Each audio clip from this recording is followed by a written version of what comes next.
Hello, good afternoon. How's everyone doing today? How's everyone doing today? Good. Thank you for coming on this glorious, cloudy April 17th day, a few days before our spring break next week. I'm very grateful, we are grateful that you took time out of your busy schedule and to spend your very valuable time, that commodity, right, that is priceless, to share with us. So thank you so much. I want to first off start with thank yous. First, I want to thank Remy Bahati, Research Communication Specialist at the college's Office of Advanced Research, or OAR, for her logistical acumen and prowess. Thank you so much for all your amazing help to make sure this was able to come alive, to be real. I also want to thank Dr. Dan Stageman, Director of Research, Office for the Advancement of Research. Also, Dr. Anthony Carpi, Vice Provost and Dean of Research, International Partnerships and Student Professional Development, and the entire OAR office that has done so much to support faculty, like Susie Mendez and Amrish Singh. I want to thank also Dr. Allison Pease, Interim Provost and Vice President for Academic Affairs, and President Carol Mason, President of John Jay College.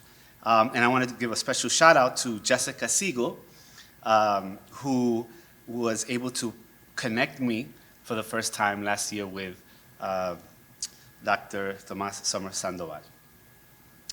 I'm excited to finally have this panel conversation. I've been dreaming about this for more than a year and a half ago. As I approached the always supportive Dan Stageman about organizing another panel discussion like our previous one in 2018 with invited guests, but this time replicating the Hayden Planetarium's Isaac Asimov debate format, moderated by the well-known physicist Neil deGrasse Tyson.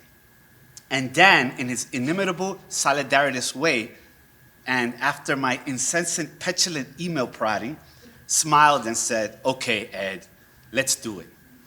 And now here we are.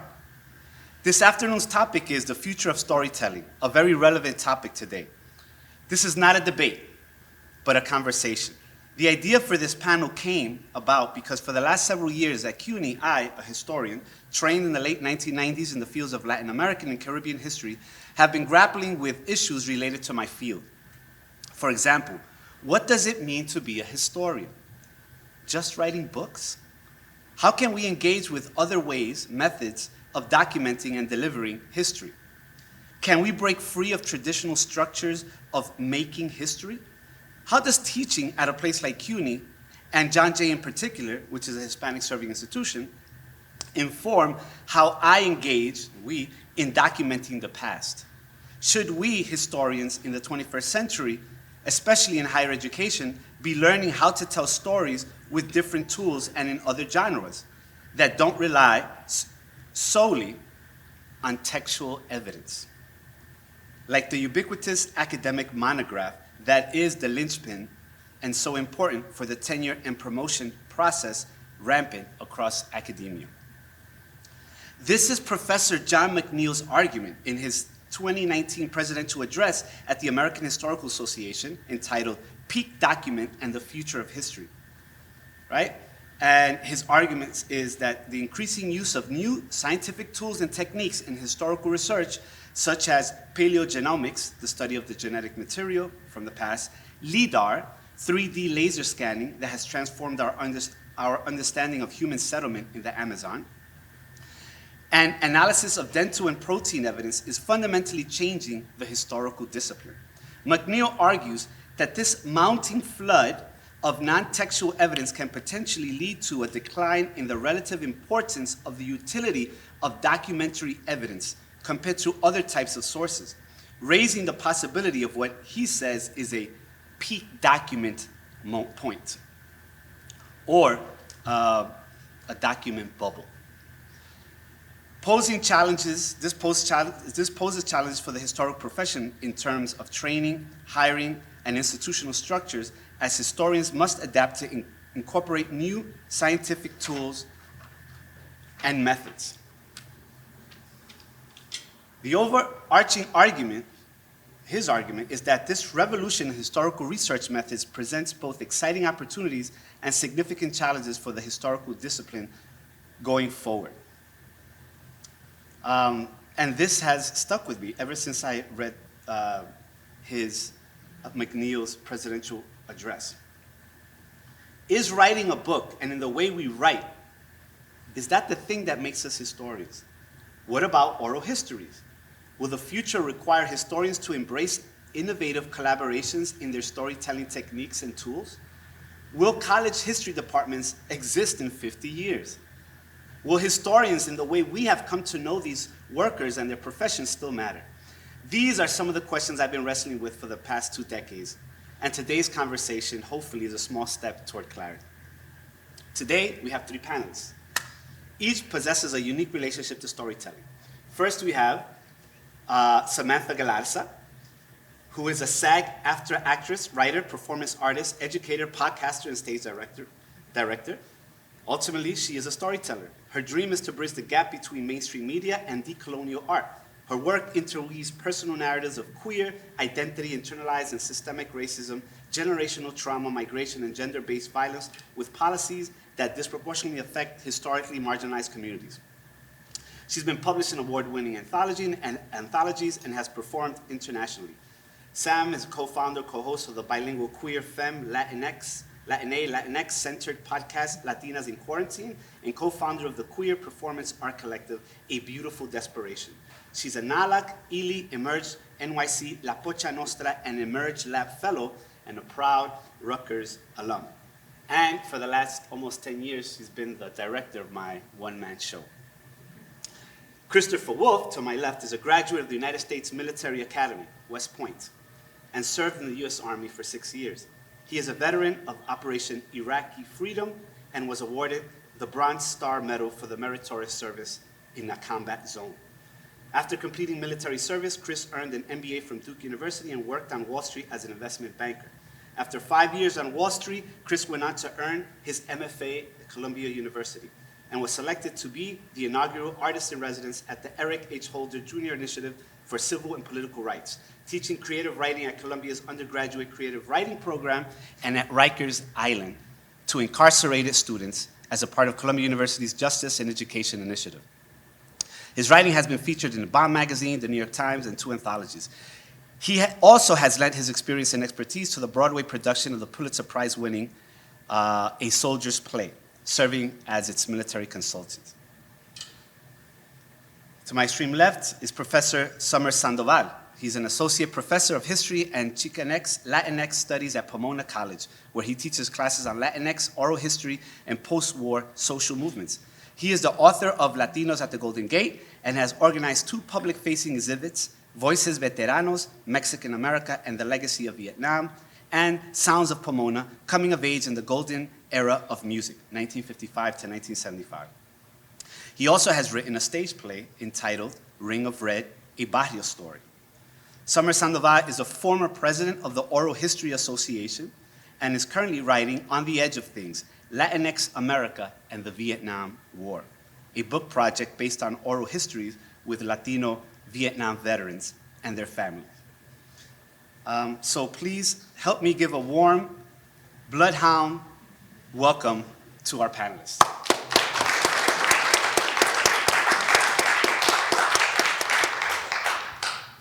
So, Samantha, as a multidisciplinary artist working across different mediums like performance writing and podcasting, how did you come to embrace these different formats to tell your stories? How did I come to embrace the different formats to tell my story?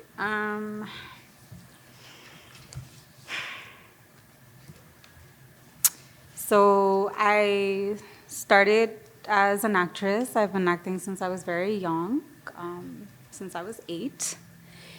And I think that was really exciting and fun and beautiful for me for a lot of my life. up until I realized that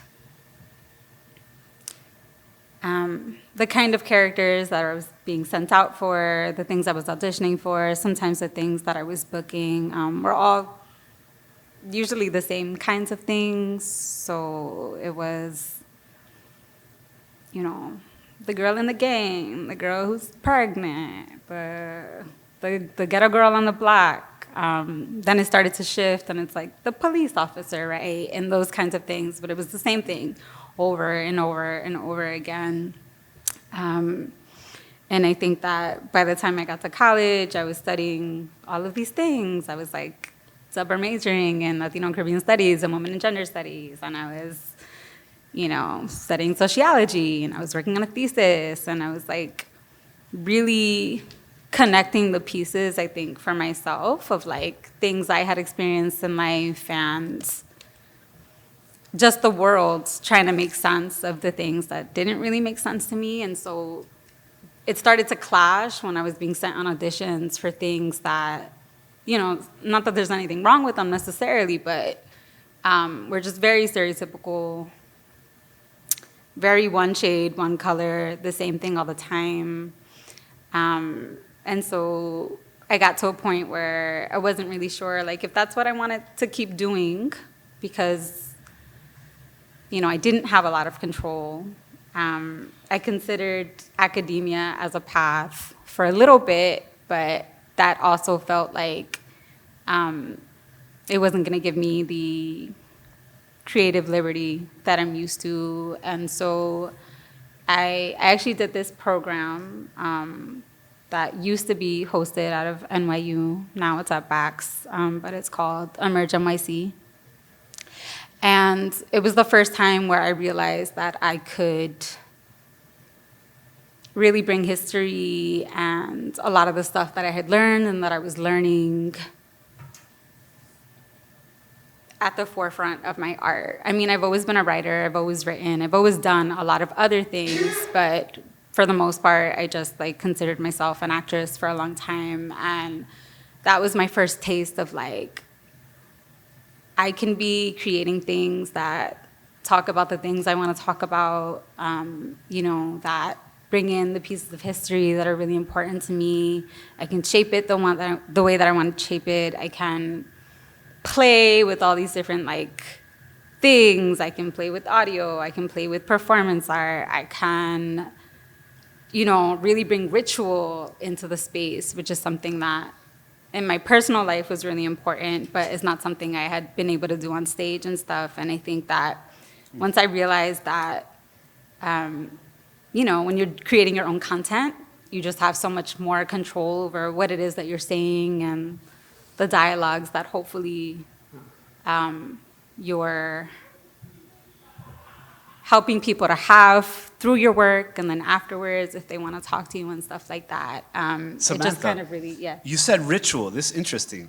I could have easily seen you as a historian, right? What was it about whatever you think historian is did not satisfy you, right? And that word ritual for me is very interesting because, you know, that's not a word that I would associate with my graduate program, unless it's, you know, medieval torture or something, like, you know, my exams, right? But you're talking about something else, right, when it comes to ritual? Yeah, I mean, I think for me, I see ritual as not the same, but kind of in line with spirituality or honoring, right? Honoring folks that have passed, honoring entities that I think are there, but that I don't have, you know, a tangible kind of relationship with. I think that because of a lot of the things that I was creating were coming from a place of hurt, a place of pain, a place of wanting to heal, then literally creating rituals, which again is something that I do at home to kind of help center myself and just be, and bringing them to the stage with me became like a thing that felt grounding and authentic and appropriate. That's interesting. You know, when she directs me, she reminds me I'm a historian. She goes, you know, the first time I showed her my script, it was like 50 pages. And she goes, this is not, right? It's the old adage, never ask a historian the time because they're going to give you an hour's worth, right? And this idea of ritual is interesting. But also what you're saying in terms of being interdisciplinary reminds me of Tuck and Yang, who wrote an article, Cultivating Disruptive Storytelling. And they argue for cross-disciplinary artistic practices that can create powerful counter-narratives that challenge the dominant ideologies. And so, you know, it made me think, Chris, who I've known Chris for years because our kids used to go to Montessori school together, and every time we had drop-off or pick-off, it was just like, you know, conversations about everything, right? And so I was wondering, you know, your life, your former life in the Army was very much about rituals, right? And order and discipline. How do you get from there to then becoming a writer and then teaching writing to different communities? Well, I mean, it's interesting, you know, Sam, you said something about, you know, your work coming from a place of, and excuse me if I paraphrase this wrong, correct me if I paraphrase this wrong, I think you said coming from a place of pain. And that's where my art came from originally. I started writing when I was in Iraq,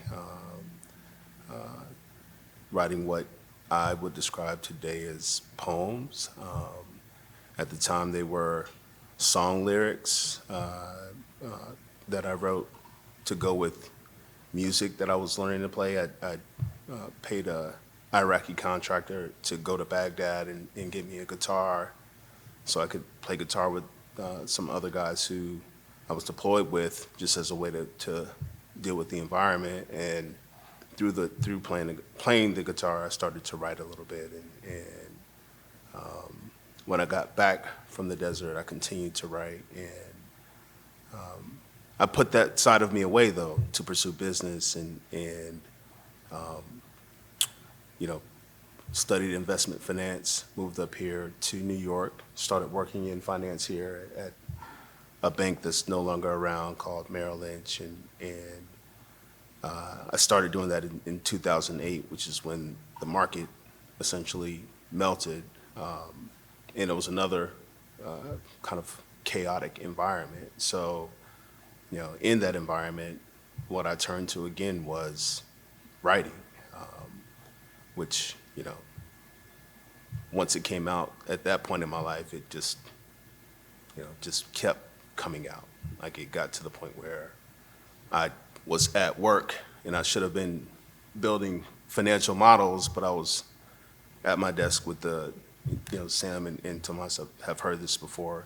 I was at my desk with a little sticky notepad, writing short stories and writing poems. And, you know, it just got to the point where, you know, I knew that this was what I wanted to do. And fortunately, there were other folks around, vets primarily, military vets who were in the city doing different things, but also had a writing community and kind of had a space for me to go and nurture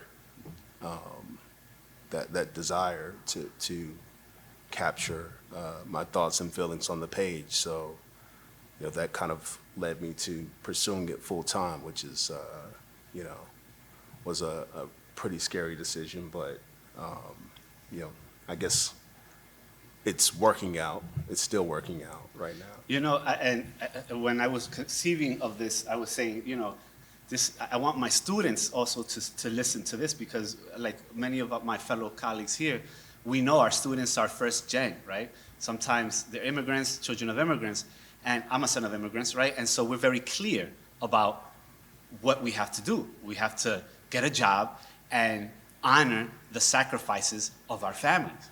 of our parents, right? And so sometimes the decisions that we want, right, might contradict that, right? No, I'm not going to work at a bank anymore. I want to pursue writing.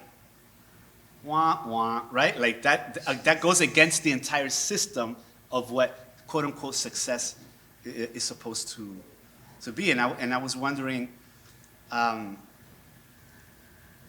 with all the attacks today, on the humanities and, the very important role of STEM, right? It seems that writing for you, I don't want to put words in your mouth, but it was not a cure, but was it that important in terms of at the visceral, literally life-changing event?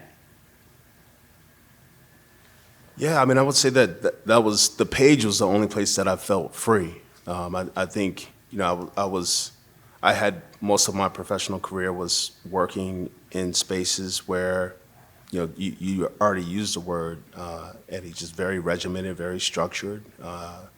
There was a dominant culture that, just looking at the industry of finance, it's centered around money. And you're made to think that there's a lot at stake for going against a dominant culture. And for me, I was in the middle of that, and in the military and while working in finance. So, again, the page was a place where, what I was observing in that space, and what I was observing in my community, I could kind of let it come out and come out in a way that felt authentic. I love that you use that word, Sam, like authentic. And, it was a place that I valued, and it was sacred. So, yeah, I'd say so. We have some professors here from the English department, and I'm sure they were smiling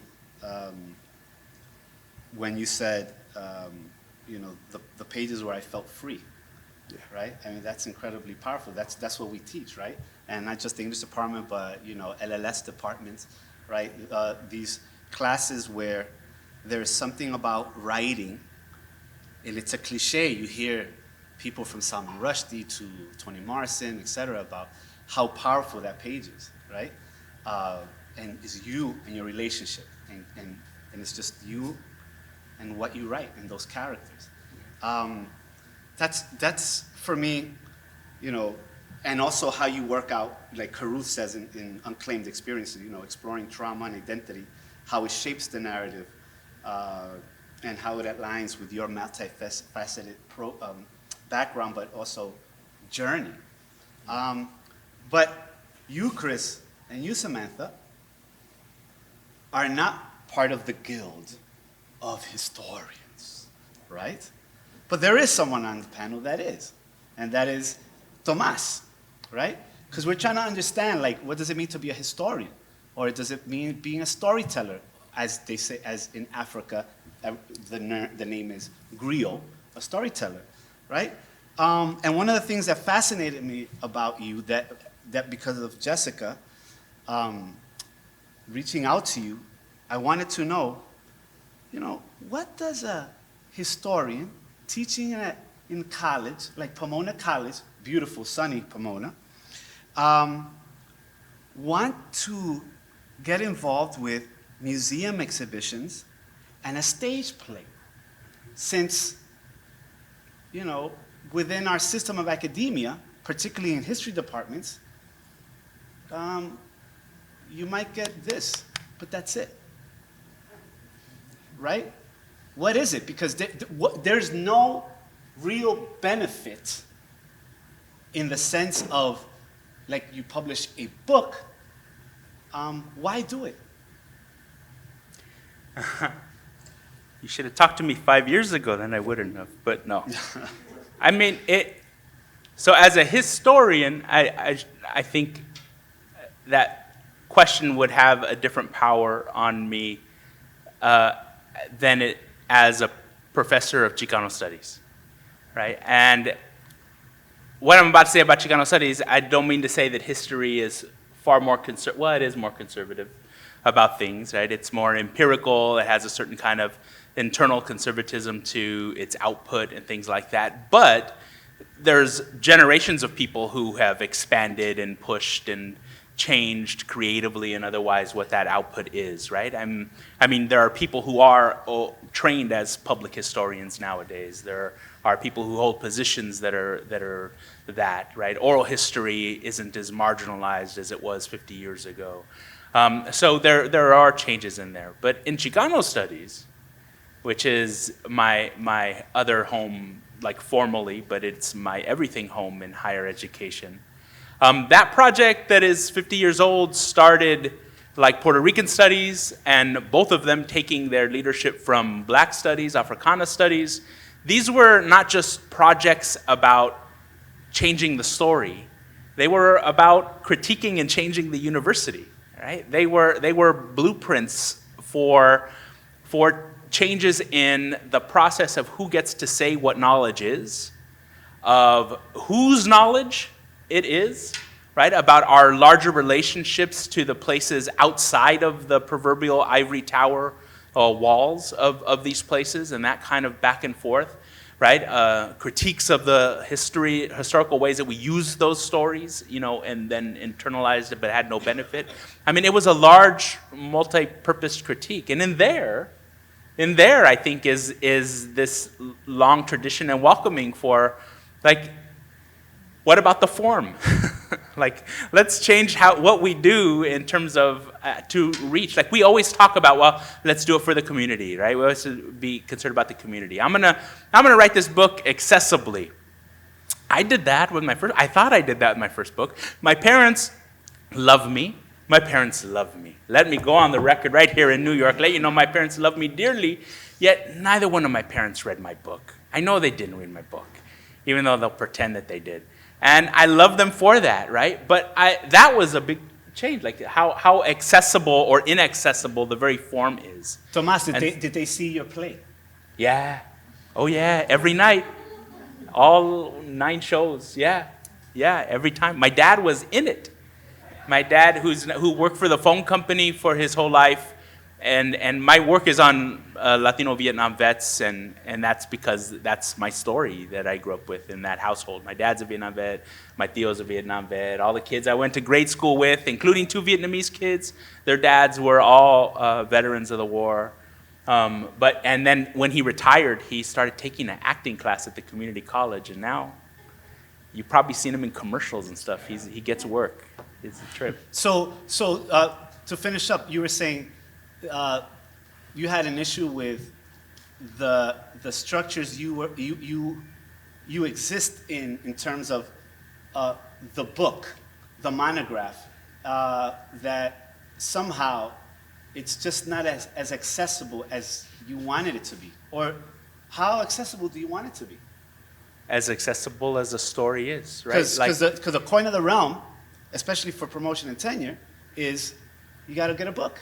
Yeah, well, I'm not writing a book. I mean... Well, let's talk to the PMB about that. Yeah. But no, I mean, I think let's leave aside the word of accessibility. I'm so amazingly fulfilling, like what you in particular do, like on stage, like that to me was such an amazing experience, right? To have live reaction. It's like people reading your stuff and you're over their shoulder, right?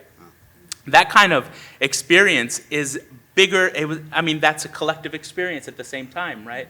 What that kind of thing creates. Same thing with like public history exhibits. There are groups of people who are there together, right? Passing off stories as they're looking at the stories that you've helped display. I mean, that's what stories are, right? It's the ways that we can pass on knowledge and meaning-making strategies and all our experiences and histories, right? In the most accessible way, right? We do that in our own families.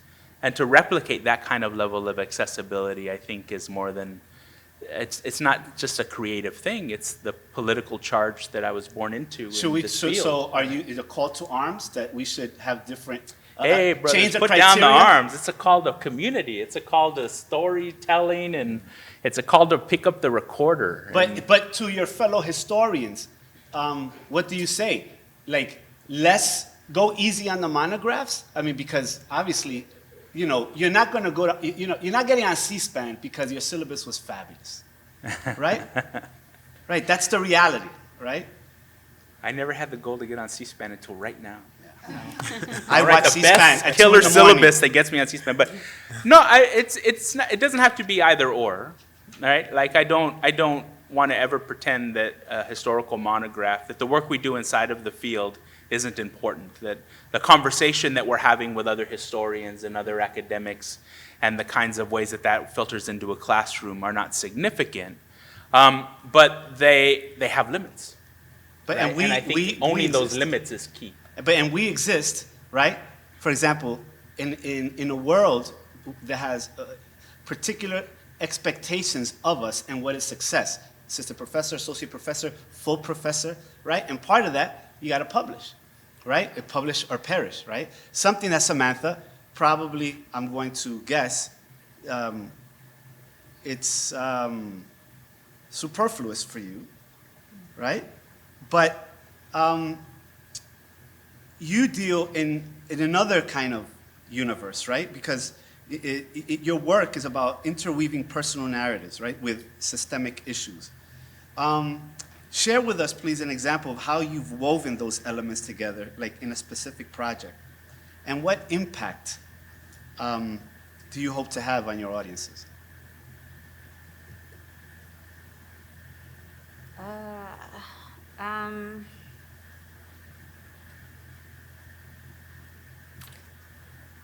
I don't know why. I think it's since I've been watching Narcos lately.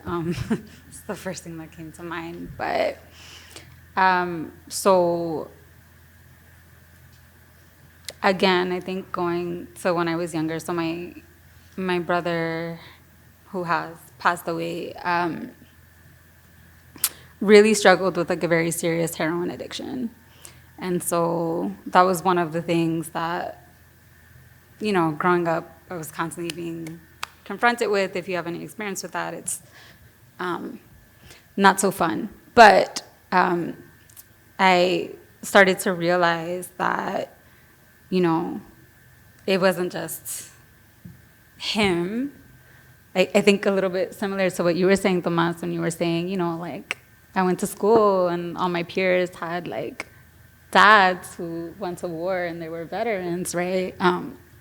I was looking around, and particularly Puerto Ricans, everybody had folks in their family, lots of folks that are passed, but people, that were still alive too, who were struggling with this very particular specific thing, right? Like, not just drug addiction, but it was heroin. And I think that was something that I started to be like, is it just a coincidence? Or like, what is it? Why is it that this person that I dated, their mom lost 7 of her brothers all to heroin addiction? Why is it that, my best friend growing up, his father is in and out of jail because of this thing, right? Why did my brother and sister, my older ones who have a different biological father than me, like, why did he die of this? Why did, like, everywhere I kind of looked, I was seeing that this was a thing, and I was like, it can't just be, like, that's too much. This has to be, like, a bigger thing. And so that became one of the things that I started, like, studying, was just, like, what was happening to set that up, so that from the 60s to the 80s in particular, there was like this explosion of heroin abuse that was very directly, I know it was hitting many communities, specifically in certain geographical areas of the US, but New York, New Jersey, Connecticut, right? The trifecta, that was one big one. And in that, Puerto Ricans were like really doing their thing in that area. So I started to figure out like what was happening, reading all the books I could. At first, it was a little bit difficult to sort of like center it because, you know, ethnicity and race are different things, right? But I think earlier, the scholars that were studying these things were very much just looking at addiction as like a black or white thing, and what that meant for them was, you know, who they read as black or who they read as white. And if you're looking at Latinos, we can be black, we can be white, we can be mixed, we can be a lot of things, right? And so there was like this gap of like not actually figuring out like where we fit, but then actually when I started looking at the music that was coming out and the poetry and all of that, I was like, we're talking about it like all the time. And of course, if you look at movements like the Young Lord movement and stuff like that, right? That's one of the things that they were trying to fight is like get our community back and away from that. We're taking over hospitals to help people and stuff like that. So anyway, that I guess is a really long answer to say that that's one example, right? It's like some of my earlier work started to be putting in my own experience of what it's like to grow up so intimately with addiction, and also adding these elements of like what was going on systemically. So, and what specific project, right? Because, I mean, you read, right? You want to know as much as possible, but then there's this, all right, how do I translate that, right? And so what's A few, what's it's not going to be a monograph, right? A book, for example, right? Although I can tell you, you write incredibly. You're an amazing writer. Thank you. Right? A formal writer, you know. But you mentioned poetry. What is that project? Is it performance piece, or is it more written and you have some distance? No, for me, I mean, I guess technically I did do a thesis and that was all written, but for me it's, like one-person shows. So writing, not just writing though, right? Because I'm very interdisciplinary. So like taking lots of things that are performative in some way, creating a show, and then being very vulnerable and like sharing pieces of my life with folks, with audiences, wherever it is that they'll hear me out, you know. And the healing piece in that is huge. I know he didn't get to see it. I was very worried about inviting him because that's kind of the thing too. It's like when you're putting your own story out,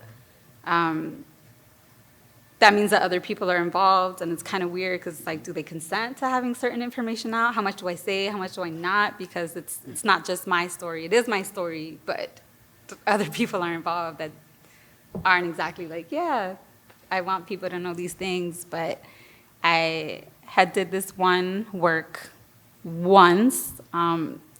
It's the timing of it was, I don't know, it was a few weeks before he actually passed away. And it was basically like a love letter to my brother, where I really got to ask him things that I didn't dare to say to his face, because I was always so scared of him feeling like I was judging him. And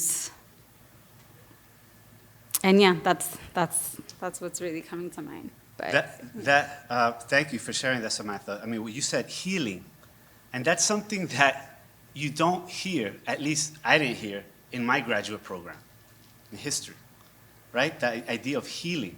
And I think when I started to tell the story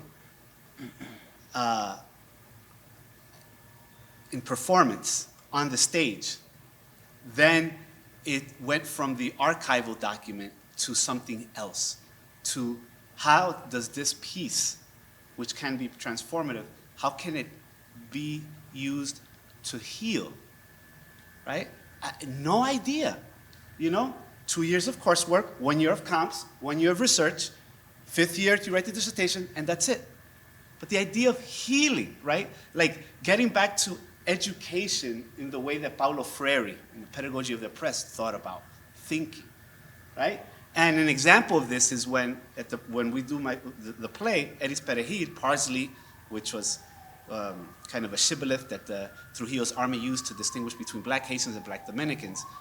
At the end, right, it's not just showing archival documents or me impersonating, like Anna Devere Smith, the perpetrators and the victims of this little genocide in 1937. But it is actually the performance of putting the Haitian and Dominican flag juxtaposed on the stage, or having 12 to 13 candles, one of those big Santera candles that you see in the bodega, all lined up, and then asking the audience member to come up and light a candle.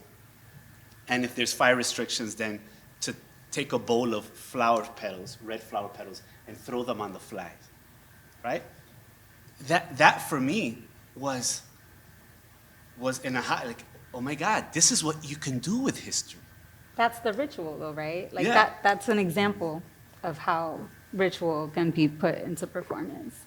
That is ritual, right? It's like an honoring in some way.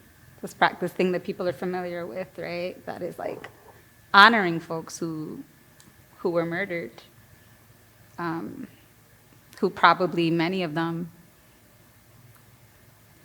didn't have the opportunity to be peacefully like put to rest, you know? Yeah, and it says a lot about the people who are telling the stories, right? Like Chris, you know, you're an artist, you're a writer, you're writing your novel, you're also a consultant. You know, how crucial, right, in terms of shaping, right, authentic narratives, you know, how do marginalized communities inform the narratives that you write? For example, because throughout your life, you've been engaging with different communities, right? And so it's one thing where you sit down early in the morning before everybody gets up and you write, and you have that sacrosanct space of writing. And then there's the other aspect of you that you could be when you were at Rikers and teaching students about writing, something that's very basic. How do you negotiate that?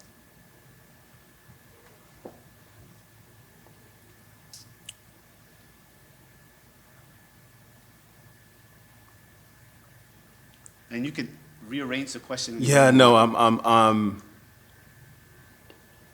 just kind of gathering some thoughts here, man. I think that I'm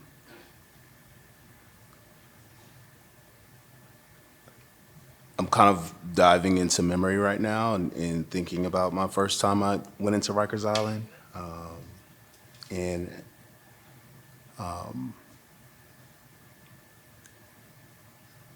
saw primarily folks of color, black men, and it was disheartening. It was disheartening. I think that it was heavy. And when I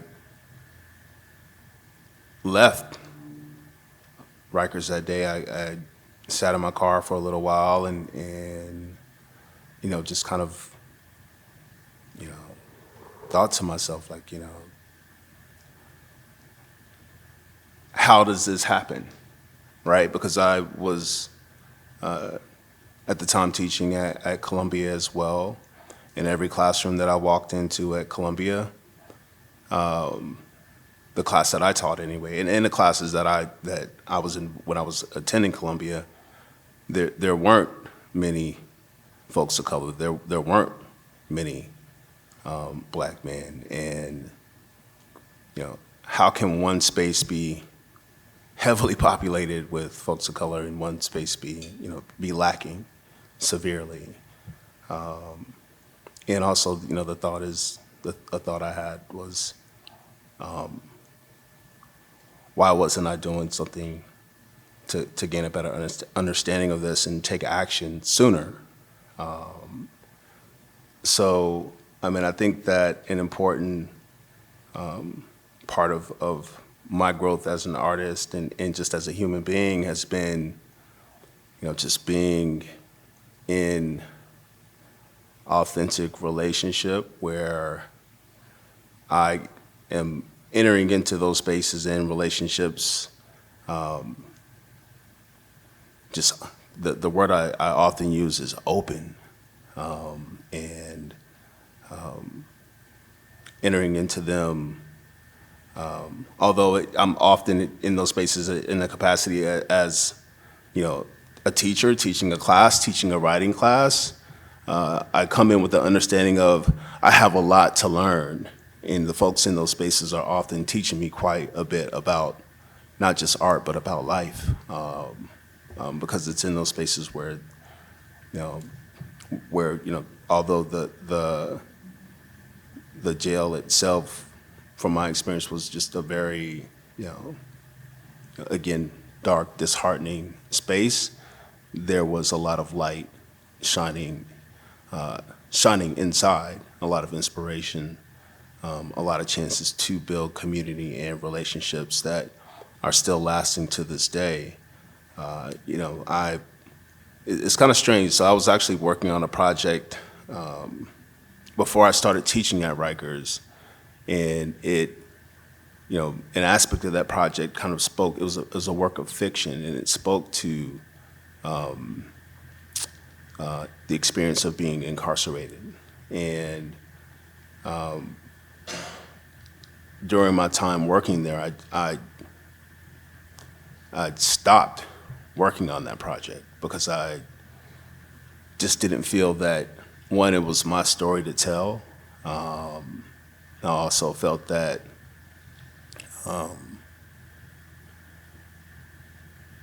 that it wasn't my story to tell, in that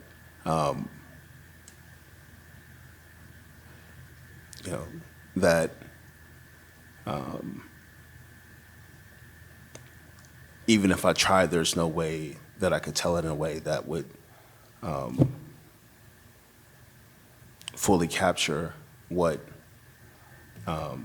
the folks who were actually there were seeing and experiencing. So, I think that just in terms of navigating these spaces, what I would say is that, again, the word open, I think there's an element of education that must take place as well. So I was actually going into Rikers Island as part of the Justice and Education Initiative at Columbia, and folks who actually work in that initiative, they also work in a program called the Center for Justice, and there are a number of folks who are formerly incarcerated working there, and they were my mentors. They were the ones who, they are my mentors, because I'm still in touch with a lot of those folks to this day. So I had a chance to speak with them, and they helped me to see myself.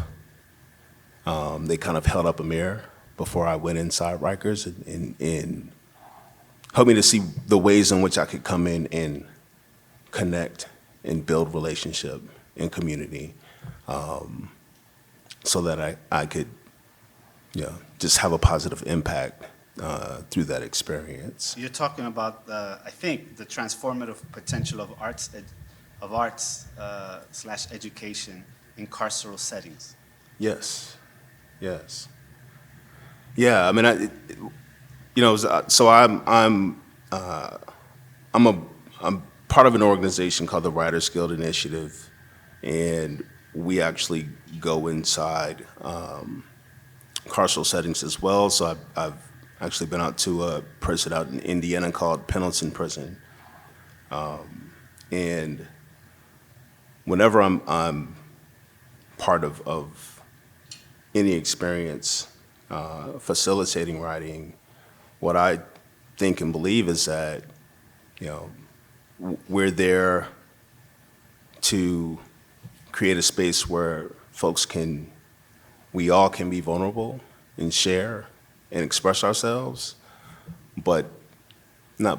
and another important aspect of that entire experience is, you know, I've said this already, just the community building aspect of this, right? Because at the end of the day, I'm leaving.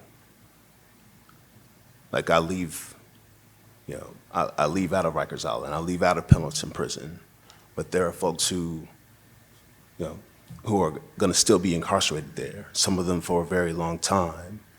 And for me, I think one of the, greatest gifts that we can give each other is the time we have together, building an authentic and hopefully lasting relationship, so that, that vulnerable space that we created in that, couple of hours, or with going out with the Writers Guild, it's often 2 days that we're with them, using that time to build a relationship that will last, so that there continues to be a space where folks can be vulnerable and express themselves on and off the page. Yeah, and it is transformative, right? Because one of your students, right? He's here, or one of the people you met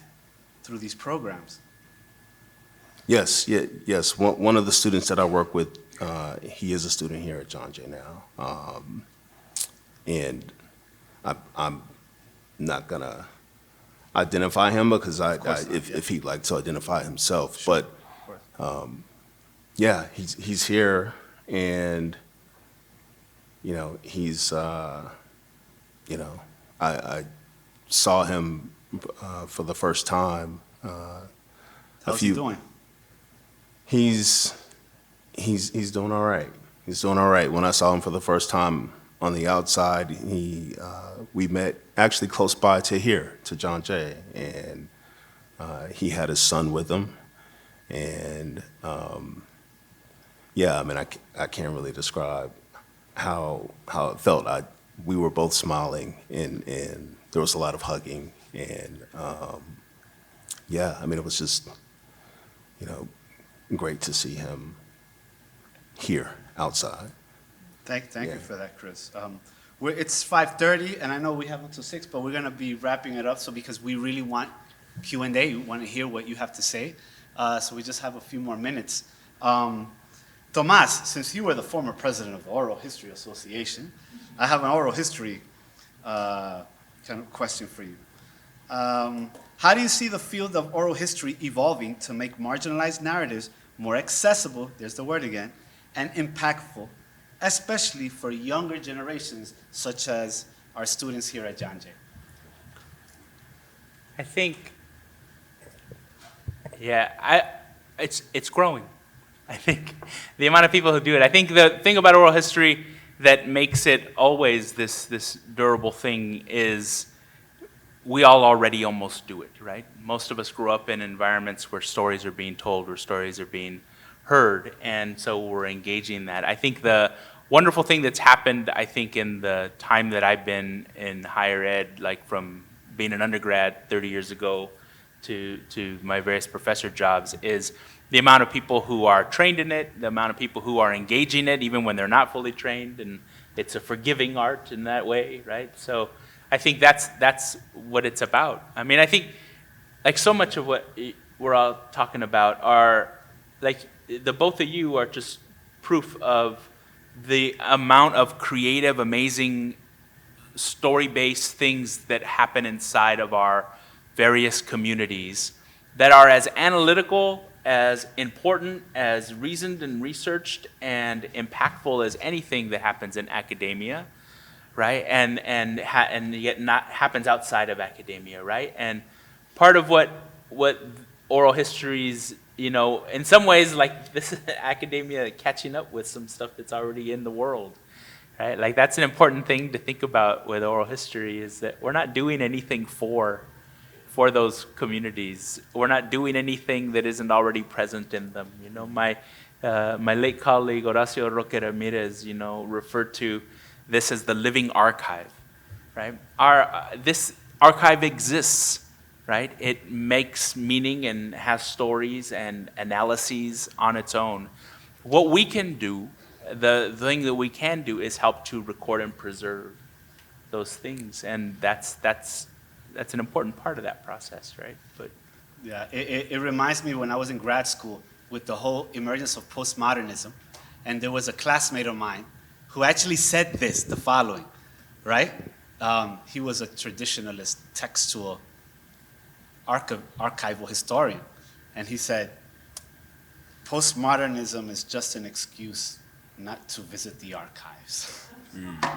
Professor? He said that. And he said it in a class with one of my mentors, Dagmar Herzog, who's at the Grass Center, CUNY, one of the most important 20th century scholars on modern Germany in Europe and the history of the Holocaust. Dagmar Herzog. Professor, I have a question.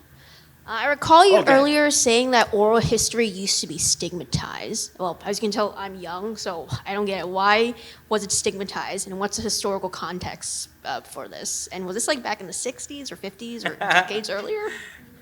I was just at a conference last week, and I was on a panel about oral history, and one of the people in the audience very respectfully sort of acknowledged that as they move into the field, right? That it doesn't, and so not by everybody, but inside of history, there's this.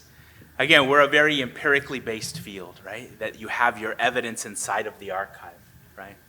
There's problems with that, right? Because the archive is itself a reflection of the larger society. And so it has erasures and invisibilities structurally, intentionally, right? And so how do you preserve those histories that are not represented in the archive? And oral history is one of them. So that's a great value that historians recognize. But they also see it as flawed compared to the archival record, right? And that's the thing, right? To think about, well, people's memories are imperfect, or people telling stories are selective, and they are, and they can be, but you know, the archive is awfully biased as well, and slanted and selective, and filled with kind of biases of meaning making and exclusion. But I can't talk to them, right? And you could talk to them.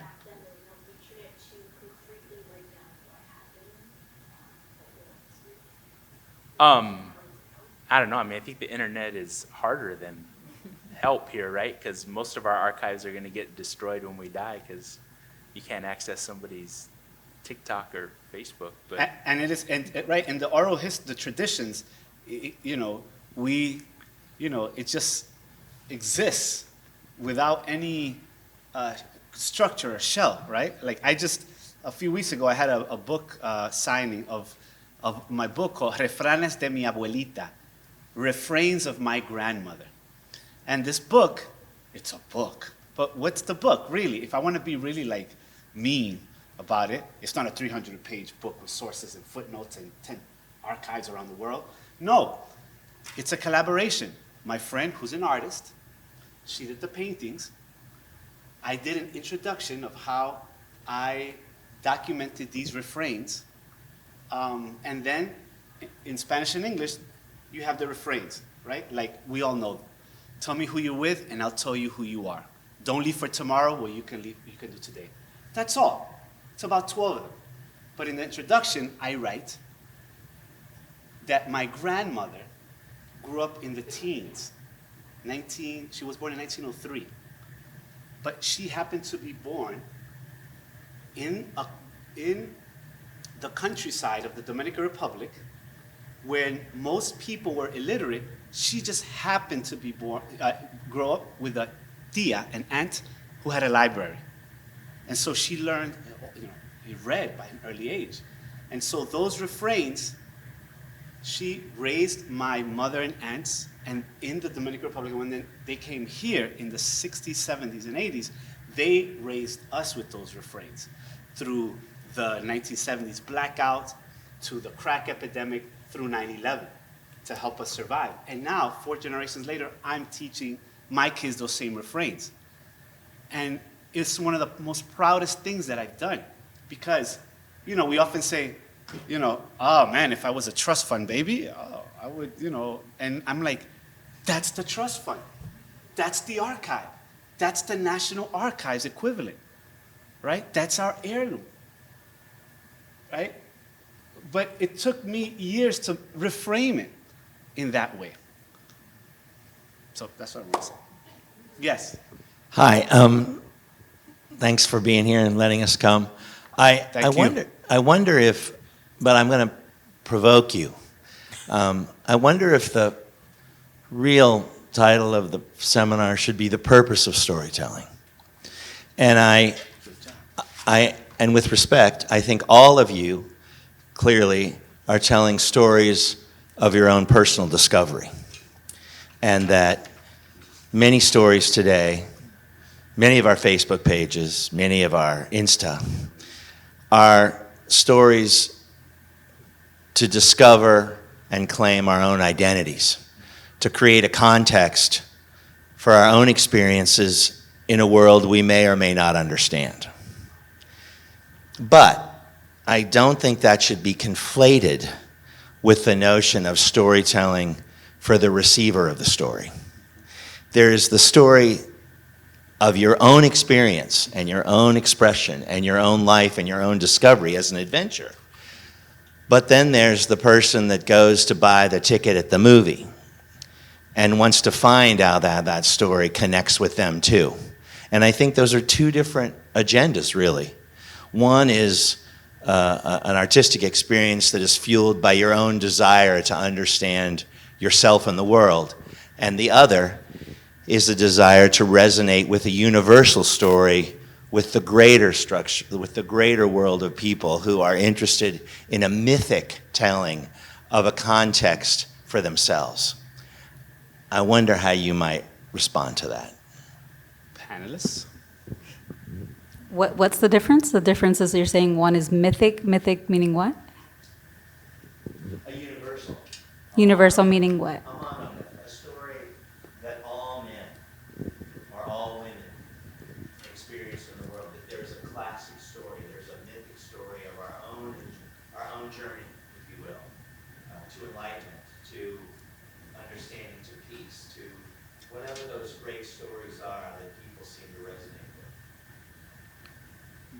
I wouldn't say that they're different.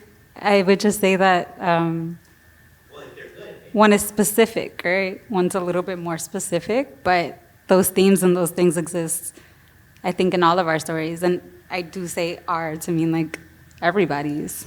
I think anyone's self-discovery or, journey to try to figure out and connect the pieces and stuff has all of those things embedded in it, always. It's just might be very specific the way that you're exploring it, but I don't actually think that, from what I am understanding, that there is a difference, unless you're saying that the difference is that it's not personal because the characters are fictional or something, and somehow that creates distance. I'm not seeing the difference necessarily. Tomás? I don't know. I actually want to ask Chris about this. Who do you write for when you're approaching what you're writing and have written? Who do you see as your audience? Who do you write for? Who do you see as your audience?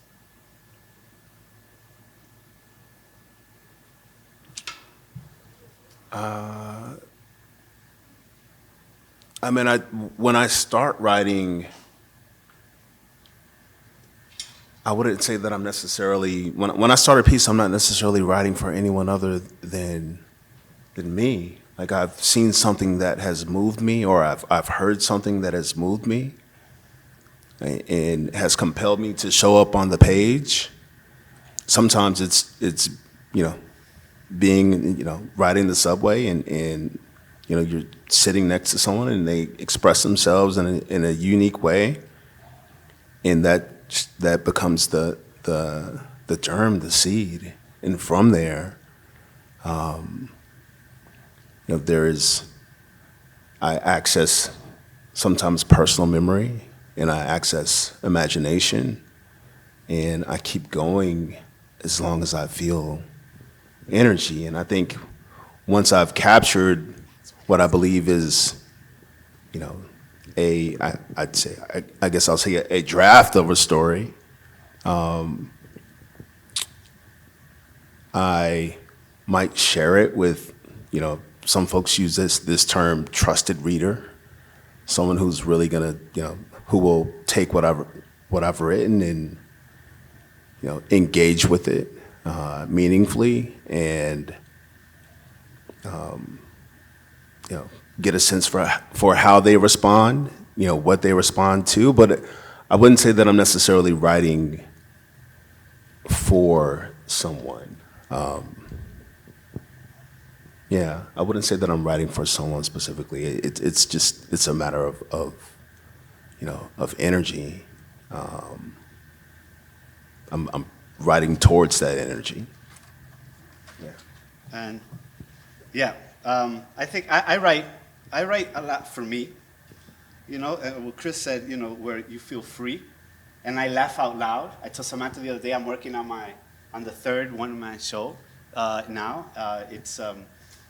And it's exhilarating. There's no way to think about it, right? And so maybe I'm writing to that Dominican kid, young kid, maybe, but I'm 54. And so there's a generational difference, right? And so I think your question, the way I take it also is, right, there is this tension between the universal and the relative, right? Absolutely, right? It's like, you know, did a white guy from Mississippi have me in mind when he wrote all those classics? Faulkner. No, he did not, I can tell you. Not a Dominican kid. But, you know, there's a lot of stuff there that I get. The same way that if you talk to many Latin American writers, you're gonna hear the pattern, one of their influences from the United States, you know who it is? Walt Whitman. An American, un gringo, right? But he's writing something, Brooklyn of ample hills, right? That touches, right? And I think it's important because we live in a world in a context that is very political, and it's also, we're negotiating power and what to write and what not to write. And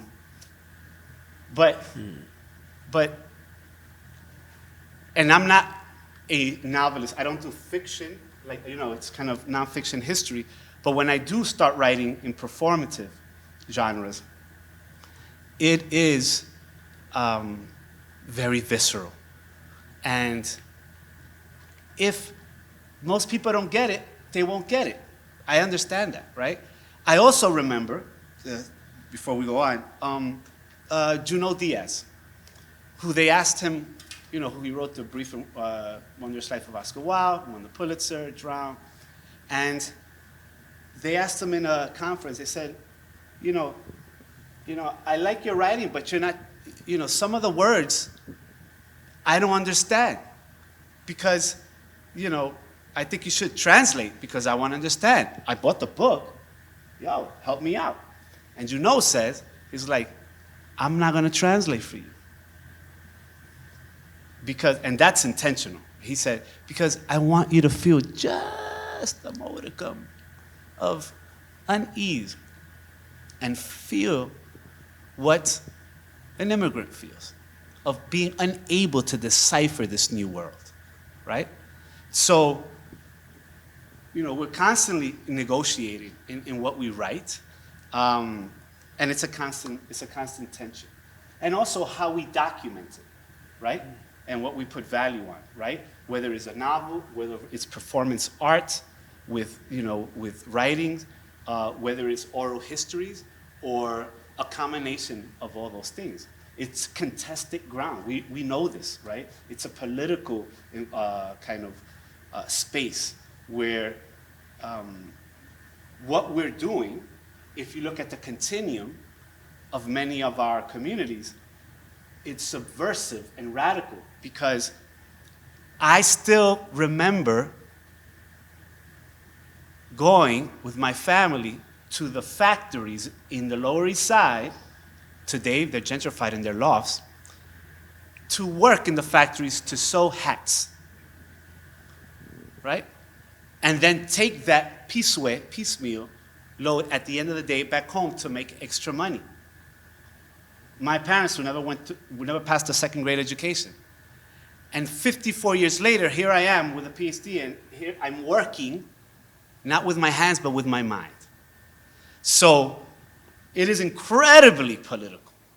And that question is incredibly relevant to who we write for and who reads us. But I think in the end, it's a powerful thing. The pen is mightier than the sword. What you write. Please don't leave here and say, I'm a traitor to my own historian people. Jonathan Epstein, our esteemed colleague from the history department, amazing scholar, he can tell you the monograph has its place. What I think I'm arguing is that we need to expand what we expect of historians, and also the people who read us, our readers, also expect, right? Again, McNeil talks about, right? There are a few groups and institutions trying to integrate text-based history and, say, the paleo sciences on a modest scale, right? Probably more so in Europe than elsewhere, right? But the idea that, in the future, how do you become a different type of historian so that, in an interdisciplinary way, it's not just about, oh my God, I found these documents locked up in an archive in Lithuania, and I speak Lithuanian, and I published them, and that's it, because what's on the text, right? McNeil says, well, what about if we connect with a forensics person and then actually analyze, say, Chekhov's letters, right? How can we tell a different type of story, right? When you scan the document for microbes and you discover that the document preserved, microbial tuberculosis. And then it'll really freak you out when you find out Chekhov died of tuberculosis. Right? So that's what I'm trying to, I don't have the answers, but I think we're trying to ask questions. And I think it has to be about collaboration, about curiosity, about being open to different thought-provoking questions that challenges us to rethink the ways we were trained. I think it's healthy. And I want to recommend here a book called Range by David Epstein.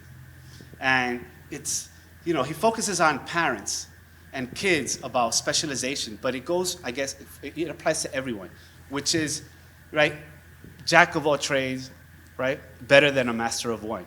He says, as we grow older, it's important to have range and to learn about different things and challenge ourselves, right? I don't want to be the expert on X, right? I don't want to be a historian, I think, right? I want to be like, I think Oscar Wilde said. He said, once you get a label, you're a historian, you're a lawyer, then you're locked in. He said, better to think of yourself as a verb, right? So now I'm saying I'm a storyteller, which then frees me, because I could tell stories in different ways, right? And just to finish up, I wanted, each of you to kind of just share with us what would be your preferred vehicle to tell a story. We can start with Tomás and then end with Chris.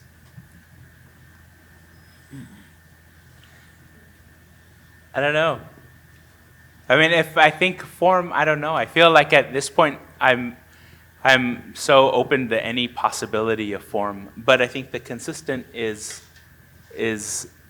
the story and the stories of and with others. And I mean, that to me is the thing in Juno Diaz's comment, or even what Chris is saying, and what you started us off with, right? That when like Hollywood didn't provide, or well, not just Hollywood, but didn't provide the kinds of true, authentic things, you create your own content, right? It's a problematic concept, authenticity, but for lack of a better word, that as long as it's preserving the authentic stories, I think that's right. It's not the purpose so much as the audience and point with that, right? Like then it becomes, that is the future of storytelling, right? When we can do things that are authentically on our own terms instead of framed in, the box of a white gaze or that is the value making, right? To not translate and to represent. So as long as it does those stories, I'm happy. Play, book, or both? Vamos a ver. Well, the book is coming, so.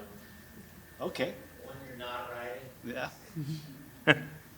But yeah, I mean, it's still got to do what you got to do. Yeah, you got to do it. Samantha? Yeah, I don't have an answer to that either. I think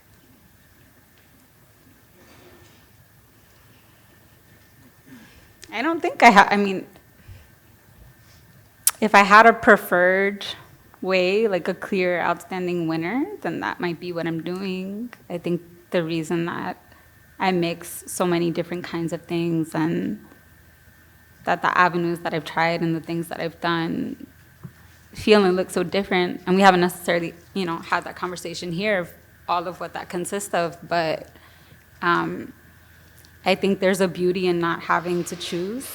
I think there's a beauty in being able to call on the forms that feel the most appropriate for what it is that you're trying to share in that moment in time, because you might want to share the same thing 5 years later, and the way you want to share that is in a completely different way. But I think whatever feels the most appropriate and genuine in the moment, and the most freeing in the moment, I think, is my answer to that. But I don't think I have a thing. Yeah. And I think that, I don't know, I'm still thinking about your question because I'm still not sure what the difference is, really. Because I feel like once you put something out there, your audience takes whatever it is they're going to get from it, And regardless of what your intentions, you can't control how people receive what you put out there. But I think that anyone that responds positively to anything you put out is responding because they're tapping into one of those universal or multiple of those universal kind of like things that resonate with them, even if their story isn't perfectly matching yours. But they can connect because there's pieces of themselves that you can see. And the response could be negative too, but I mean, some Sure. artists say just a response, just to get a human response from what you wrote and told for hours. They can say, oh, it sucks, or, I wasted my time here, but the thing is, that's what being human is, right? To have this moment of, beyond perspiring and eating and defecating, thinking. Yeah, once it's out there, you lose that control. But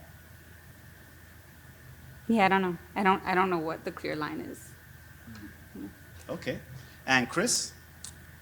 Yeah, I'd say that Sam captured it for me. I mean, I choose the form that's in service, not even choose, like the form that's in service of the story is what comes out. I mean, I told you all, I started writing on a little notepad in Iraq and, just song lyrics. And from there, another little notepad in a bank. And, those were short stories. And since then I've written essays, I've written more short stories, and I've written a television pilot, and all of those are just based off of Tomás, you said it, just both of you said it, being open, whatever allows me to get fully expressed on the page is the form that it takes, and I try to just stay open, stay free, pursue that, pursue and pay attention to energy. And I'm also thinking about what you said as well. And that word is kind of like a universal. And I think that, I don't know, but I think there's something, I can't remember who said it, but something to the effect of, mirrors and windows, and how stories can hold up a mirror and enable you to see yourself in your lived experience, or it can be a window into an experience that's outside of your own. And ever since you asked your question, made your statement, I've been sitting here kind of reflecting on a student's story when I was teaching in Rikers. A young woman wrote a story about listening to planes take off and land, seeing planes take off and land from Rikers, and to me that was, there aren't too many people. Actually, there are too many people that can write that story. But through that story, I think that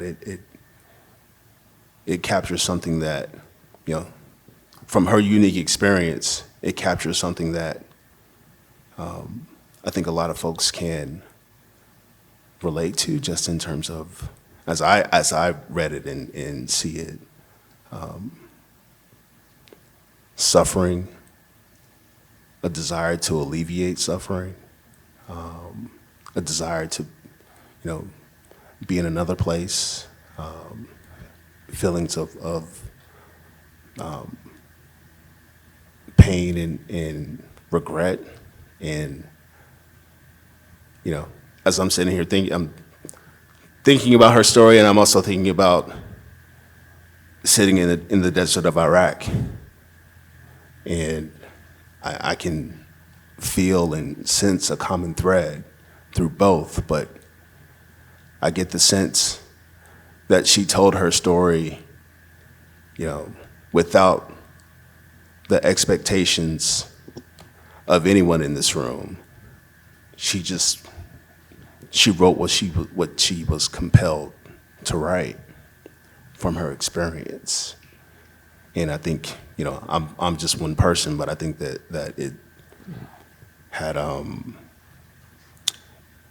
just, I won't say universal, but I think it had resonance. And I think it has potential to resonate with a lot of folks from capturing her unique experience. But thank you for asking that question. That's why Kurosawa was one of my favorite filmmakers, Japanese. But he's able to capture something like Rashomon. I show my students all the time, different perspectives. In such a sublime way, and in black and white, not color. There's a reason why when they gave the award in Hollywood for one of the masters, George Lucas and Spielberg came out and were actually kind of like, we're not worthy. Totally different from us. This has been a gift. Thank you all, Tomás, Samantha, and Chris, for participating in this journey.